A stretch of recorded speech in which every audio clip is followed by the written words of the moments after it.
Juuling happens in the schools, it happens at home, it happens everywhere. And it just kind of became like a thing. It kind of became something that spread like wildfire. A wildfire that's fueled by the rising popularity of e-cigarettes and the peer pressure for teens to try them. People don't see it as something bad because, like I said, the majority's doing it. And it's reinforced by social media. The blowing smoke is cool and it draws these kids in, and then before they know it, they're addicted to nicotine. A lot of kids usually try it because their peers are pressuring them or being like, hey, this isn't a big deal. You have your Juul on you all the time. It's with you in class, it's with you at home. It follows you everywhere, just like your phone does. I mean, are you concerned that your peers, like straight up at like maybe 15 years old, are already have an addiction? Yeah.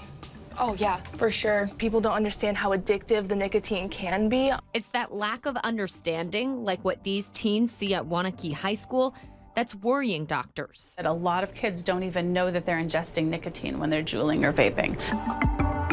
Dr. Megan Piper studies tobacco addiction for the UW. She says schools and parents can do more to teach kids about the dangers of vaping.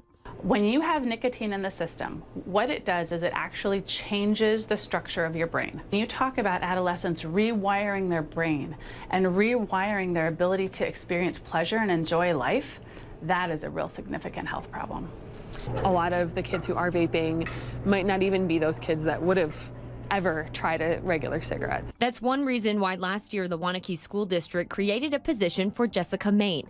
She's a social worker focused on addiction. And there's not a whole lot of awareness that I think it's a problem. And then there's not a whole lot of ways for them to learn how to get access to help. She says they're trying to educate teachers, students, and parents about the dangers of e-cigarettes and keep up with the latest trends. It's been a lot of learning as we go and just kind of making sure to include like the vaping and the electronic cigarettes in the lessons.